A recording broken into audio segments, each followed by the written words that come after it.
Everyone, my name is Joe Previtt. Welcome to another episode of the pronunciation critique series from the English Byte team. We are going to jump right in. So today we're going to be critiquing a friend of mine and a member of the English Byte community, Daniel Cruz, who is a software developer from Mexico. And yeah, we're going to be looking at a video of his that he sent to me, which talks about JavaScript. Cool. So if you're new to the series, the way that this works is we watch a minute in silence, and then we'll watch it again, and I'll critique it, pause, and point out things that he could have done better, or things that just stuck out to me as a native speaker. So the first thing I like to do is turn on captions. These are auto-generated by YouTube, but they're a great litmus test to see where you might be fumbling in your pronunciation and where you might be able to improve things. So let's jump right in. Hello everyone, in today's tutorial I'm going to show you how to achieve this cool text effect with CSS and JavaScript. So these are going to be our starting files. You can see if I reload here, we don't get anything, and this is the final. So we get this cool effect. So let's go take a look at our files. So we have an index.html, a style CSS, and an app.js. For index.html, we only have a body, an h1 with a class of text and the text of welcome. We're importing our app.js and our style, and we're using some font from Google Fonts. Then for our style CSS, we have a height of 100 ph, that it's viewport height, so that's for us to get like 100% of the screen of the browser. Then we have a margin of 0, a background of color of this color, that it's like this blackish color. A display of grid and place items off center. So this is allowing us for Cool. So it's funny. I don't know if you caught that at the beginning. I sometimes will watch things at a higher speed, like 1.25. At first I was like, wait, is Daniel, like, is he on like 1.25x? So that's why I pulled this up for a second. So yeah, I mean, first thing I want to call out, like, his rate of speech. So by that I mean the speed at which he's talking feels like a native speaker, right? Like, it doesn't feel slow. It feels on par with a native English speaker. So that's one thing I wanted to call out. In this level of English, this is kind of what I picture as like what you need to work with other native speakers, like at work and things. Obviously, there's a range of what you need. It's not like black and white. It's more gray. But I feel like, I mean, just from my conversation with Daniel, I'm pretty sure he works with native English speakers, so that makes sense. But yeah, let's walk through it again. Hello everyone, in today's tutorial I'm going to show you how to achieve this cool text effect with. So there's like slight like things he could tweak, like achieve this. So the TH sound is one that sticks out to me. CSS and JavaScript. There's like very slight things in the vowels. It's hard to kind of pinpoint it down.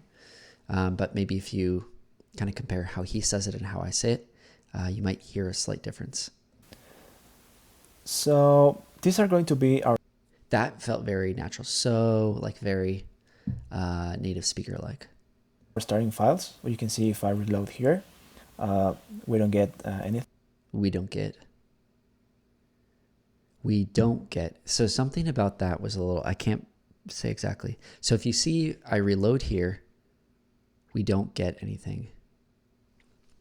I don't know. And this is the final. And this, so it sounds like he's saying like this. So the TH, it's sounding like a D instead of a th, right? So it sounded like he's saying, and this is the final versus, and this is the final. So we get this cool effect. This cool effect. So let's go take a look at our files. So let's go take a look at where our files are, or what our files are doing. So we have an index.html as style. An index HTML. HTML. So yeah, slight things. I mean, pretty minor. CSS and an app.js. An app. Usually, like, I think people typically say like app.js. So app.js. Index.html, we only have a body, an h1 with a class of text and the text of welcome.